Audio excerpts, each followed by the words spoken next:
હાકી આવાજ ન્યૂઝમાં આપનું સ્વાગત છે। હું છું અજીઝ ઝુપેલવાલા। સમાચારમાં વાત કરીએ તો વડોદરા શહેરના શહેરવાડી વિધાનસભામાં સમાવેશ યાકુતપુરા સરસિયા તળાવમાં ગણપતિ મા દશામાં અને તાજિયાનું વિસર્જન થાય છે।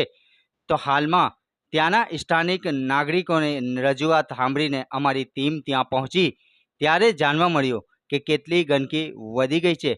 અમારા કેમેરામેન તળાવમાં નીચે ઉતરી અને વિડીયો બનાવ્યા હતા અને તમે પોતે વિચારી શકો છો કે પાણી નથી પણ ગંદકી છે।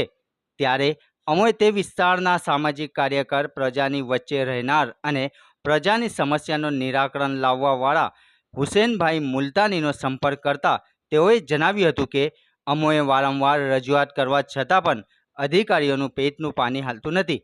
સ્ટેન્ડિંગ કમિટીના ચેરમેન ડૉક્ટર શીતલ મિસ્ત્રીને પણ સંપર્ક કરતા પણ હજુ સુધી કામગીરી ચાલુ થઈ નથી। તો હવે ગણતરીના દિવસ બાદ મુસ્લિમોનું નવું વર્ષ એટલે મોહરમ ચાલુ થવાનું છે ત્યારે આગળ તાજિયાનું વિસર્જન થાય છે। કોઈ પણ ધર્મના હોય કામગીરી ના થાય તો લાગણી દુભાઈ આવનાર દિવસોમાં કામગીરી વહેલી તકે કરાવી આપવા સ્થાનિકો કહે છે। જો કામગીરી વહેલી તકે નહીં થાય તો મોરચા સ્વરૂપે વડોદરા મહાનગર સેવા સદનમાં ઘેરાવ કરીશું તેમ જણાવ્યું હતું। રિપોર્ટ રૂઝે બરબ। કયો વિસ્તાર છે આ ભાઈ? આ યાકુતપુરા સરસિયા તળાવ રોડ છે અને ત્યાં આવેલું એક ઐતિહાસિક તળાવ સરસિયા તળાવ છે। ઘણા સમયથી આ સફાઈ માટેની અમે વારે ઘડીએ રજૂઆતો કરેલી છે કે આ તળાવના અંદર પાણી બી ઓછું થતું જઈ રહ્યું છે।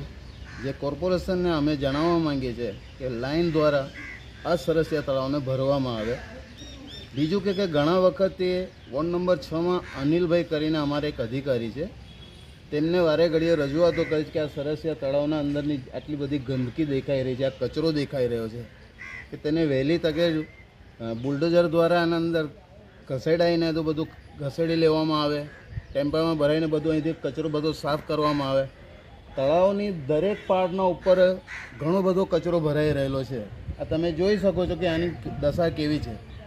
શહેરના બધા તળાવને અંદર બ્યુટિફિકેશનનું કામ કરવામાં આવ્યું, હજુ સુધી આ સરસિયા તળાવનું કામ કરવામાં નથી આવી રહ્યું। આનું બજેટ પણ ફાળવાયું છે લોકો કહે છે। 3 થી 4 વખત આનું બજેટ ફાળવવામાં આવ્યું છે, પરંતુ આ સરસિયા તળાવને કેમ બ્યુટિફિકેશનના લાઇનમાં લેવામાં નથી આવતું અને કામગીરી કરવામાં નથી આવતી એ તે સમજમાં નથી આવતું। કેમ અટકી ગયું છે? એનું કારણ શું? આગળના કોઈ અધિકારીઓ એની ફાઇલ આગળ ચલાવવા નથી માંગતા કે તો પછી એને ભ્રષ્ટાચાર કંઈ દેખાઈ રહ્યો છે। તમે કોઈ રાજકીય નેતાને રજૂઆત કરી છે આ વિશે? રાજકીય નેતામાં શીતલ મિસ્ત્રી સાહેબ સ્થાયી સમિતિ ચેરમેન છે, તેમને રજૂઆત કરેલી છે। કોર્પોરેશનની વડી કચેરીમાં બી અમે આવેદનપત્રો આપેલા છે, ત્યાં પણ રજૂઆત કરેલી છે કે બે આ સરસિયા તળાવનું વહેલી તકે બ્યુટિફિકેશન થાય। હવે આવનારા દિવસોમાં દશામાનો તહેવાર મોહરમ આવી રહ્યા છે, 1 મહિનો મોહરમને બાકી છે, પણ આ સરસિયા તળાવની ગંદકી હજુ સુધી સાફ નથી થઈ।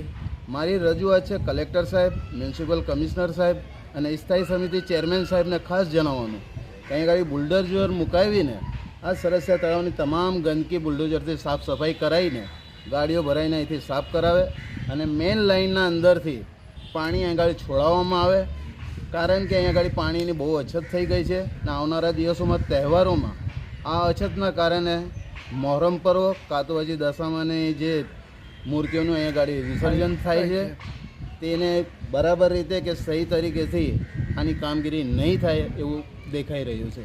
તમે તમારું કામગીરી નહીં થાય તમે શું કરશો? કામગીરી નહીં થાય તો અમે આગળ રજૂઆતો કરીશું। હવે આપનું નામ? સામાજિક કાર્યકર હુસેનભાઈ મુલતાની।